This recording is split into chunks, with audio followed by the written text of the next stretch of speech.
নমস্কার বন্ধুরা, তনুশ্রী রান্নাঘরে আপনাদের সকলকে স্বাগত জানাই। আশা করছি আপনারা সকলে ভালো আছেন, সুস্থ আছেন। তো আমরা যখন অনুষ্ঠান বাড়িতে যাই, তো অনুষ্ঠান বাড়িতে শাকটা খেতে কিন্তু আমাদের ভীষণই ভালো লাগে সকলের।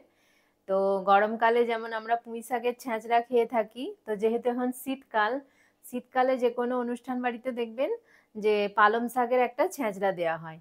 তো এই পালং শাকের ছ্যাঁচড়াটা বা পালং শাকের তরকারি যা খুশি বলতে পারেন আপনারা। তো এটা খেতে কিন্তু খুবই সুন্দর লাগে। আর আমরা কিন্তু বাড়িতে এইভাবে বানানোর চেষ্টা করেও কিন্তু অনুষ্ঠান বাড়ির মতো হয় না অনেকেরই। তো আজকে আমি যেভাবে বানাবো একদম মানে অনুষ্ঠান বাড়ির মতোই কিন্তু খেতে হবে। দুর্দান্ত স্বাদের হয় এটা, আর খুব বেশি উপকরণ লাগে না। কয়েকটা উপকরণ দিয়েই কিন্তু একদম অনুষ্ঠান বাড়ির মতো হুবহু মানে একদম পালং শাকের ছ্যাঁচড়া তৈরি হয়ে যাবে। এইটা দিয়েই কিন্তু এক থালা ভাত অনায়াসেই খাওয়া হয়ে যায়। তো এই ছ্যাঁচড়া বানানোর জন্য আমি কি কি নিয়েছি সেই উপকরণগুলো আপনাদেরকে দেখিয়ে দিই। এই ছ্যাঁচড়া বানানোর জন্য দেখুন আমি পালং শাক নিয়েছি। তো পালং শাকটাকে ভালো করে আমি দেখুন ধুয়ে তারপর এরকম কেটে নিয়েছি, একটু বড় বড় সাইজ করে কেটে নিয়েছি। এখানে আলু নিয়েছি আমি একটা আলু, খুব বেশি আলু দিলে কিন্তু এতে ভালো লাগবে না। তো আমি একটা বড় সাইজের আলুকে এরকম ঝিরিঝিরি করে লম্বা করে কেটে নিয়েছি। সিম নিয়েছি কিছুটা, সেটাকেও আমি এরকম ছোট ছোট করে কেটে নিয়েছি। বেগুন নিয়েছি একটা ছোট সাইজের, সেটাকে আমি এরকম ছোট ছোট করে কেটে নিয়েছি। আর নিয়েছি একটা মূলো, সেটাকেও এরকম লম্বা লম্বা শেপে কেটে নিয়েছি। আর একটা পেঁয়াজ, পেঁয়াজগুলোকেও দেখুন এরকম কুচি কুচি করে কেটে নিয়েছি। অনুষ্ঠান বাড়ির যে রান্নাটা হয় তাতে কিন্তু পেঁয়াজ আদা রসুন মানে আদা দেয় না, কিন্তু পেঁয়াজ রসুনটা অবশ্যই লাগে। আর লাগবে হচ্ছে মাছের মাথা। আমি এখানে দেখুন রুই মাছের মাথা নিয়েছি 2 পিস। আপনারা চাইলে কাতলা মাছের মাথাও নিতে পারেন, দুটোতেই কিন্তু খুবই ভালো হয়। তো আর লাগছে হচ্ছে এখানে রসুন বাটা, আর এখানে নিয়েছি জিরে সরষে আর কাঁচা লঙ্কাকে আমি একসাথে পেস্ট বানিয়ে নিয়েছি। বাকি উপকরণগুলো আমি রান্না করতে করতে দেখিয়ে দেবো আপনাদেরকে। তাহলে চলুন ঝটপট শুরু করে দিই আজকের রান্না পালং শাকের ছ্যাঁচড়া। বন্ধুরা, প্রথমে আমি একটা গ্যাসে কড়া বসিয়ে দিয়েছি, আর কড়ায় বেশ কিছুটা পরিমাণ সরষের তেল গরম হবার জন্য দিয়ে দিয়েছি। তেলটাকে কিন্তু খুব ভালো করে গরম করে নিতে হবে। এবার আমি মাছটা ভাজবো প্রথমেই। তো দেখুন মাছটায় আমি নুন হলুদ আগে থাকতেই মাখিয়ে রেখেছি। তো এবার তেলটা ভালোভাবে গরম হয়ে গেলে আমি মাছটা ভেজে নেব। তেলটা ভালোভাবে গরম হয়ে গেছে, এবার মাছের মাথাগুলো আমি তেলে দিয়ে দিচ্ছি। ভালো করে কিন্তু এই মাছটাকে কিন্তু লাল লাল করে ভাজতে হবে, নাহলে কিন্তু একটা আঁচড়ে গন্ধ ছাড়বে। সেই জন্য ভালো করে কিন্তু মাছটা আমি লাল করে ভেজে নেব। দেখুন মাছটা আমার একদম লাল লাল করে ভাজা হয়ে গেছে, কত সুন্দর করে আমি ভেজে নিয়েছি একদম। তো এইভাবেই কিন্তু কড়া করে লাল লাল করে মাছটাকে ভেজে নিতে হবে। এবার মাছটা আমার ভাজা হয়ে গেল। এবার এই তেলের মধ্যেই আমি এক এক করে সব সবজিগুলো ভাজবো। অবশ্যই কিন্তু সবজিগুলো ভেজে দিতে হবে। যে কোনো অনুষ্ঠান বাড়িতে দেখবেন যে আগে কিন্তু সবজিগুলো সব ভেজে নেয়, তবেই কিন্তু তরকারির স্বাদটা এত ভালো হয়।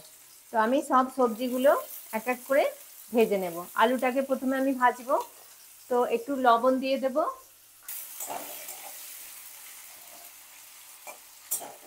আলুটাও দেখুন ভালো করে ভাজা হয়ে গেছে। তো আলুটাও আমি এবার তুলে নিচ্ছি। এবার বেগুনগুলো দিয়ে দেব। বেগুনগুলো দিয়েও অল্প একটু লবণ দিয়ে দেবো, আর সামান্য একটু হলুদ দিয়ে দেবো, তাহলে কি হবে কালারটাও ভালো আসবে। আর লবণ দিয়ে দিলে বেগুনটা ভালো তাড়াতাড়ি নরম হয়ে যাবে, ভালোভাবে ভাজাও হয়ে যাবে। একটু লবণ দিয়ে দিচ্ছি। আর অবশ্যই প্রথম দিকেই একটু তেলটা বেশি করে দিয়ে দেবেন, তাহলে কি হবে বারবার কিন্তু তেলটা দিতে হবে না, আর ওই তেলটার মধ্যেই সব সবজিগুলো কিন্তু ভাজা হয়ে যাবে। আর যদি কম তেল দিয়ে করা হয় তাহলে কিন্তু বারবার তেল দিতে হবে, তেলটা কিন্তু বেশি লাগবে। আপনারা দেখবেন যে কোনো রান্নাতে একবারে যদি আমরা একটু বেশি পরিমাণে তেল দিয়ে দিই, দিয়ে ভাজাভুজিগুলো করি, তাহলে কিন্তু তেলটা কম টানে। একটু দেখবেন এইভাবে করে। বেগুনগুলো দেখুন ভালোভাবে ভাজা হয়ে গেছে, কত সুন্দর একটা কালারও চলে এসছে, দেখছেন? তো এবার বেগুনগুলো আমি তুলে নিচ্ছি। এর আগে আমি বন্ধুরা একটা পালং শাকের রেসিপি, নিরামিষ লাউ পালং শাকের ডালনার রেসিপি দিয়েছিলাম।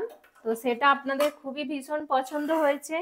আপনারা আমাকে অনেক ভালোবাসা দিয়েছেন, তো তার জন্য আপনাদেরকে অনেক ধন্যবাদ। তো আমি দিয়ে দিলাম সিমগুলো, এবার ভালো করে ভেজে নেব। ভাজা হয়ে গেছে, তো সিমটা এবার আমি তুলে নিচ্ছি। একটু হালকা মানে তেলের মধ্যে একটু নেড়ে নিলেই হবে। তো মূলোটাকেও একটু কয়েক সেকেন্ড আমি একটু নেড়ে ভেজে নেব। জাস্ট কয়েক সেকেন্ড আমি একটু নেড়ে নিলাম তেলের মধ্যে। তো এবার মূলোটাও তুলে নিচ্ছি। মূলোটাকে কিন্তু খুব বেশি ভাজার দরকার নেই। তো সব সবজিগুলো আমার মোটামুটি ভাজা হয়ে গেছে। তো আপনারা যদি বড়ি দিতে চান, এর মধ্যে বড়ি দিলেও কিন্তু খুব ভালো লাগে। যেহেতু আমার কাছে এখন বড়িটা নেই, সেই জন্য দিলাম না। আপনাদের যদি কাছে হাতের কাছে থাকে তাহলে একটু বড়িটাও দিয়ে দেবেন। বড়িটাকে এইভাবে ভেজে নিয়ে তারপর দেবেন। তো এবার আমি কড়াই আর একটু তেল দিয়ে দিচ্ছি। এটা একটু তেল তেল মতো হয়, সেই জন্য একটু বেশি পরিমাণেই দিলাম, মানে 4 চামচ মতো দিলাম। এবার আমি ফোড়নের জন্য দেখুন একটা লঙ্কাকে, শুকনো লঙ্কাকে ফাটিয়ে দিয়ে দিলাম, একটা তেজপাতাকে ফাটিয়ে দিয়ে দিচ্ছি, আর দেব একটু 5 ফোড়ন। ফোড়নটাকে কয়েক সেকেন্ড একটু ভেজে নেব। ফোড়নটা ভাজা ভাজা একটু হয়ে গেলে তারপর আমি পেঁয়াজটা এতে দিয়ে দেব। আমি পেঁয়াজটা দিয়ে দিচ্ছি। পেঁয়াজটাকে দিয়ে একটু ভালো করে ভেজে নিতে হবে। তো এই সময় আমি একটু লবণ দিয়ে দেবো যাতে পেঁয়াজটা তাড়াতাড়ি নরম হয়ে যায়। তো স্বাদ অনুযায়ী আমি লবণটা একবারেই দিয়ে দিচ্ছি। এখন 1 চামচ লবণ দিয়ে দিলাম। দিয়ে এবার এটাকে ভালো করে আমি ভেজে নেব। পেঁয়াজটাকে কিন্তু একটু লাল লাল করে ভাজতে হবে। পেঁয়াজটা দেখুন লাল লাল করে ভালোভাবে ভাজা হয়ে গেছে। তো এবার আমি এর মধ্যে রসুন বাটাটা দিয়ে দিচ্ছি। এখানে 1 চামচ মতো রসুন বাটা আমি দিয়ে দিলাম। তো দিয়ে রসুনটা দিয়ে ভালো করে পেঁয়াজের সাথে মিশিয়ে নিয়ে ভাজবো যতক্ষণ না রসুনের কাঁচা গন্ধটা চলে যাচ্ছে। এই রান্নায় কিন্তু আদা ইউজ হয় না, এটা খেয়াল রাখবেন। শুধু রসুনটা আর পেঁয়াজটা ইউজ হয়। তো রসুনটাকে আমি ভালো করে কিন্তু ভেজে নেব। দেখুন রসুনটা ভালোভাবে ভাজা হয়ে গেছে। তো এবার আমি যে সর্ষে, কাঁচা লঙ্কা আর জিরে পেস্ট বানিয়ে রেখেছিলাম সেটা দিয়ে দিচ্ছি। এবার এতে আমি হলুদ, লঙ্কা এগুলো দিয়ে দেব একই সাথে। এই রান্নায় কিন্তু খুব বেশি হলুদ ইউজ করলে একদমই ভালো লাগে না। হলুদটা কিন্তু খুব পরিমাণে একদম অল্প দিতে হবে। আর লঙ্কা গুঁড়ো দিয়ে দেব। যেহেতু এতে কাঁচা লঙ্কা বাটা আছে সেই জন্য আমি 1 চা চামচ মতো লঙ্কার গুঁড়ো দিয়ে দিলাম। আর দিয়ে দেব 1 চামচ চিনি। যে কোনো শাকে একটু মিষ্টি মানে খেতে ভালো লাগে, স্বাদটাও কিন্তু খুব ভালো আসে চিনি দিলে। তো আমি 1 চামচ চিনি দিয়ে দিলাম। দিয়ে এবার ভালো করে এগুলো একটু মিশিয়ে নেব, মশলাটাকে একটু কষিয়ে নেব। বন্ধুরা দেখুন মশলাটা ভালোভাবে কষানো হয়ে গেছে। এবার আমি পালং শাকটা দিয়ে দেব। দেখুন এবার আমি সব সবজিগুলো দিয়ে দেব। শাকটা দেখছেন কতটা কমে গেছে, আর কমে গিয়ে এ থেকে কতটা শাক থেকে জল বেরিয়ে এসেছে। তো এবার আমি সব সবজিগুলো এর মধ্যে দিয়ে দেব। আর মাছটা আর বেগুনটা কিন্তু আমি একটু পরে দেব, যখন হাফ এটা আলুগুলো মানে সব সবজিগুলো সেদ্ধ হয়ে যাবে তারপর আমি এটা অ্যাড করব। তো সব ভালো করে মিশিয়ে নিচ্ছি, নিয়ে একদম খুব সামান্য পরিমাণ একটু জল দিয়ে দেবো, মানে এই সবজিগুলো সেদ্ধ হওয়ার মতো। খুব বেশি কিন্তু এতে একদমই জল দেওয়া যাবে না, তাহলে কিন্তু টেস্টটা একদমই ভালো আসবে না। শাক থেকে যে পরিমাণ জলটা বেরিয়েছে তাতেই কিন্তু অ্যাকচুয়ালি সেদ্ধ হয়ে যাবে, তবু আমি একদম সামান্য পরিমাণে একটু জল অ্যাড করছি, ব্যাস এইটুকুতেই কিন্তু হয়ে যাবে। এবার আমি এটা একটা থালা চাপা দিয়ে দেব, দিয়ে সবজিগুলো সেদ্ধ হতে দেব। তাহলে একটা থালা চাপা দিয়ে দিই, সবজিগুলো সেদ্ধ হয়ে আমি ফিরে আসছি। বন্ধুরা এবার আমি খুলে দেখব যে কতটা সবজিগুলো সেদ্ধ হয়েছে। এগুলো মোটামুটি অনেকটাই সেদ্ধ হয়ে গেছে। তো এবার আমি মাছ আর বেগুনটা দিয়ে দেব। মাছটা আবার দিয়ে দিচ্ছি, একটু ভেঙে দেব মাছটা, খুব বেশি কিন্তু ভাঙবো না, একটু হালকা করে এরকম ভেঙে নিলাম। আর বেগুনটা যে ভাজা ছিল সেই বেগুনটাও দিয়ে দিচ্ছি।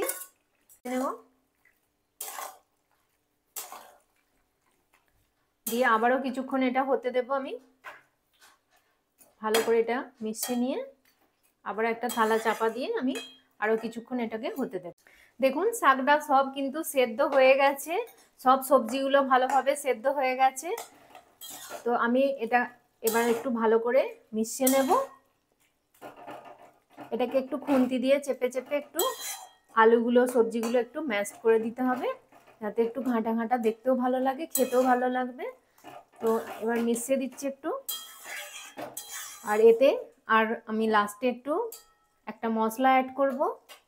তো সেই মশলাটা হচ্ছে, আমি 5 ফোড়নকে শুকনো খোলায় ভেজে গুঁড়ো করে রেখেছিলাম, সেখান থেকে আমি 1 চামচ মতো দিয়ে দিচ্ছি। দেখুন এটা অবশ্যই কিন্তু এটা দেবার চেষ্টা করবেন, এটাতে কিন্তু স্বাদটা খুব সুন্দর হয়। যে কোনো অনুষ্ঠান বাড়িতে কিন্তু এই মশলাটা ইউজ করা হয় এই ছেঁচড়ার তরকারিতে। তো দেখুন এখানে আমি 5 ফোড়নকে শুকনো খোলায় একটু মানে নেড়ে নিয়ে আর শিলে আমি গুঁড়ো করে নিয়েছি। তো সেই 5 ফোড়নটা আমি দিয়ে দিচ্ছি।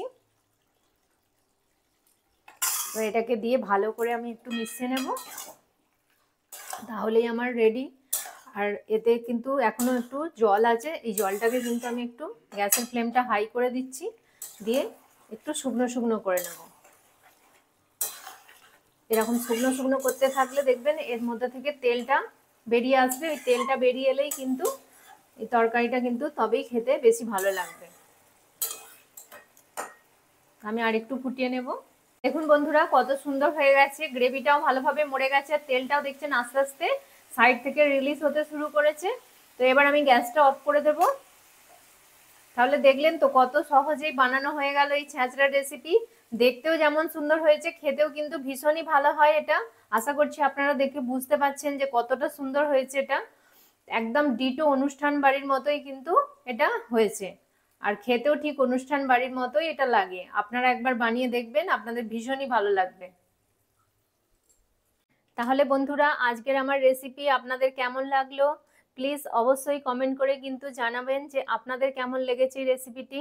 আর আশা করব আপনারাও একবার এইভাবে বানাবেন বাড়িতে, আর বানিয়ে খেয়ে বলবেন আমাকে যে কেমন লেগেছে। আশা করছি ভীষণ ভালোই লাগবে, কারণ এটা খুবই সুন্দর হয়। একবার অনুরোধ রইল যে আপনারা একবার এইভাবে বানাবেন, গরম ভাতের সাথে কিন্তু এটা জাস্ট জমে যাবে একদম। তো আশা করছি এই রেসিপি আপনাদের ভালো লাগলো, আর যদি ভালো লেগে থাকে তাহলে প্লিজ লাইক করবেন, কমেন্ট করবেন, আর তনুশ্রী রান্নাঘর চ্যানেলটিকে অবশ্যই সাবস্ক্রাইব করে দেবেন। পাশে থাকা বেল আইকনটি প্রেস করে দেবেন, যাতে সহজেই আমার নতুন নতুন রান্নার ভিডিও নোটিফিকেশন আপনারা খুব সহজেই পেয়ে যান। আর আপনার বন্ধু বান্ধবদের মধ্যে প্লিজ এটা শেয়ার করে দেবেন। আর আপনারা কি ধরনের রান্না আমার থেকে দেখতে চাইছেন অবশ্যই কিন্তু কমেন্ট করে আমাকে জানাবেন, আমি চেষ্টা করব সেই রকম ধরনের রান্না আপনাদেরকে দেখানোর। তো তাহলে আজকের মতো চলি, টাটা। আবার দেখা হবে নতুন কোনো রান্নার একটা এপিসোডে।